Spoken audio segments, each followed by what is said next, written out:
The internet has a poem about the 4 famous monarchs in Africa. One emperor through the ages Bokassa. Eat healthy old Amin. Love money like life Messiah. Breathless Mobutu. Absurd Bokassa wants to be emperor. Amin with a good appetite likes to eat human flesh. Masai was psychotic. It's hard to get along with intellectuals. The protagonist of today's talk. It is to play corruption to the extreme. African leopard president. Mobutu Seseko. Mobutu personally owns 14 plantations in Congo. Controls a quarter of the country's cocoa and rubber production. The largest ranch in the country is also his. 75% of the livestock in the entire Congo have his last name. Mobutu at his peak. You can even do it on your own. Impact on diamond prices worldwide. In short, the money of the people and the country belongs to him. So what is he doing with so much money? Let's get a feel for his extravagant private life. I understand. As a leopard print fashionista, Mobutu loved shopping. So he built a shoebox airplane. Go shopping in Paris by yourself. The entourage alone is a huge team. More than 100 assistants. Half of them gave him cash. The other half is specifically responsible for carrying his bag. The things you buy home have to have a place to show off. So he cut down 100,000 tree, 20,000 tons of marble. He built one for himself. 15,000 square meters of jungle. Versailles. He also spent a lot of money. In this palace, an Olympic-sized swimming pool was built for him to take a bath alone. Later, and there's an airfield where planes can land, just to make it easier to go shopping. After all, you can stay at home, fly directly to Paris. And he's in another villa in Portugal. There is one with 1,400 square meters in storage. A high-end wine cellar for top red wines. Swiss farmhouse apartment on Via Fauci in Paris. Mobutu's personal real estate is countless. The whole world seemed to be his palace. But it's just a drop in the bucket of Mobutu's huge assets. He keeps transferring large amounts of assets overseas every year. Plus he has a lot of accounts. As for how much money he has, I'm afraid he may not be able to figure it out himself. Mobutu at the beginning of his tenure, he said at a meeting of senior officials, if the number is not large, corruption is acceptable. Under Mobutu's words and deeds, not to be outdone by the corruption of the Congolese government. The Congolese government nominally has 490,000 civil servants, but 2/3 of them are fake undercover soldiers. It's all officials trying to get their salaries. And fictional. 40% of the government's annual fiscal expenditure is unknown. It all flowed into what officials made up. All kinds of false projects. Corruption is also pervasive in the military. Their Air Force. He even started his own airline company to solicit customers. The plane belongs to the state. Fuel can also be reimbursed. Properly zero cost, full profit. Not to be outdone by frontline soldiers. Hold the gun directly and set the card on the road, charging people and merchants who pass by. This operation is no different from a bandit. But they can't help it. Berto was always in arrears. The boss doesn't pay. Then I can only do it myself. Greed all the way from top to bottom. All these Montberto saw it. As a reader, and he knew that, if you eat your own meat, you have to leave some soup for everyone. He also warned his subordinates earnestly, don't be greedy too much at once. To learn about sustainable development, Montberto the Greedy. I don't care at all about the lives of ordinary people. He only cares about his own rule. An American journalist described the Mobutu government as saying, the top echelons of the Mobutu government. 80 people are his fellow villagers. Of these 80 people, there are 20 ministers. 20 are external ambassadors. 20 were closed. In prison, there are 20 more in exile. And here's the magic. The fates of these 80 people. It will be rotated after 3 months. The most typical representative. It was Karl Bond, Mobutu's foreign minister. This was Mobutu's favorite. He was sentenced to death. Then he was pardoned. After 2 years, he became prime minister. 2 more years. He fled overseas again, lashing out at Mobutu everywhere. More than 2 years have passed. This guy re-entered the Mobutu government. This time, he was the ambassador to the United States. Eventually, he became the foreign minister. According to Mobutu, have friends by your side. There must also be enemies. Such a tyrannical leader, with such a chaotic government, the whole country is smothered by them. People are struggling, almost to the brink of collapse. The companies that kept the country running, shops, factories, ranches and farms, after being nationalized by Mobutu and given to cronies. Since no one can manage it, bankruptcy that should go bankrupt, closure that should go out of business.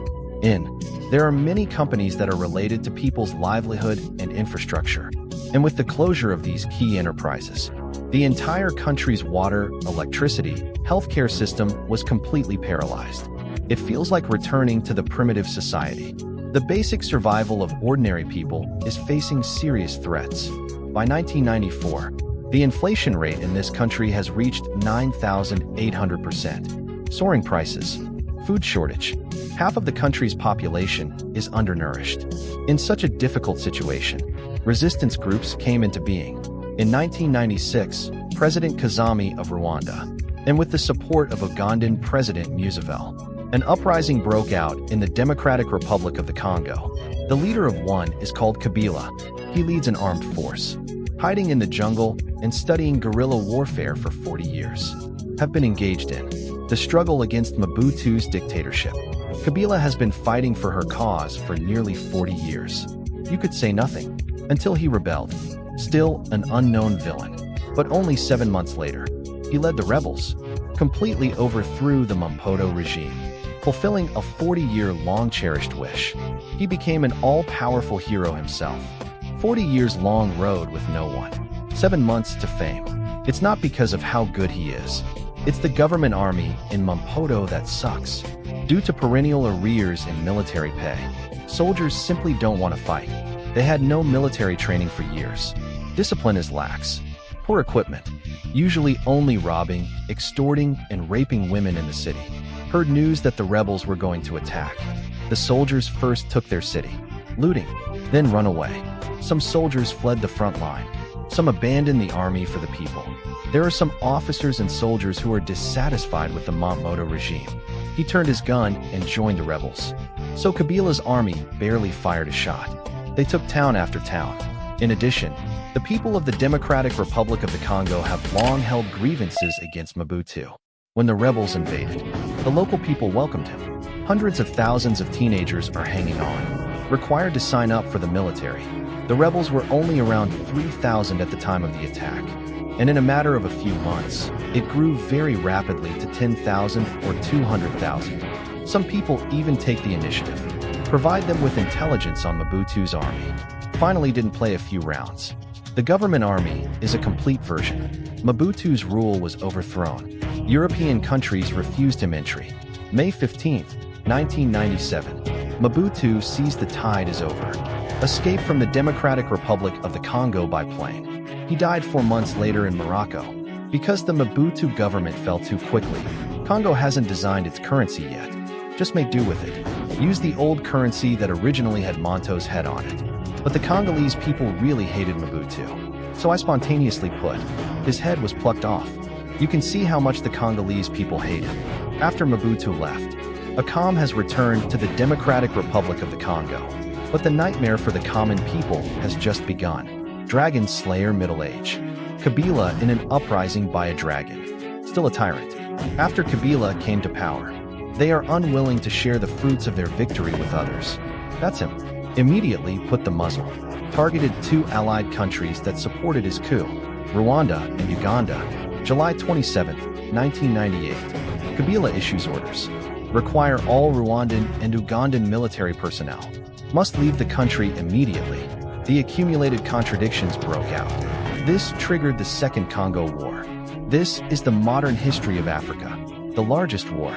It's called the World War in Africa, in order to compete for resources and power. Before and after, there are 9 African countries and 20 armed forces. Get into a ball here. The entire Congo was reduced to a scorched earth. The war forced more than 1 million people into exile. In 2001, Kabila was shot dead by his own guards. His 29-year-old son took power.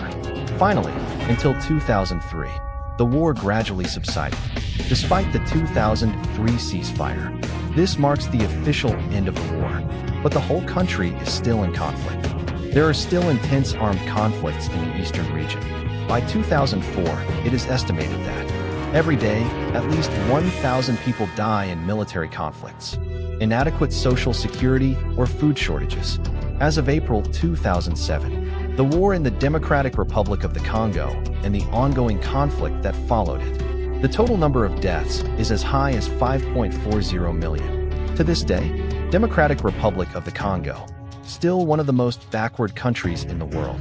But unfortunately, how many people will care? Such an economy is backward. What about disease-ridden countries?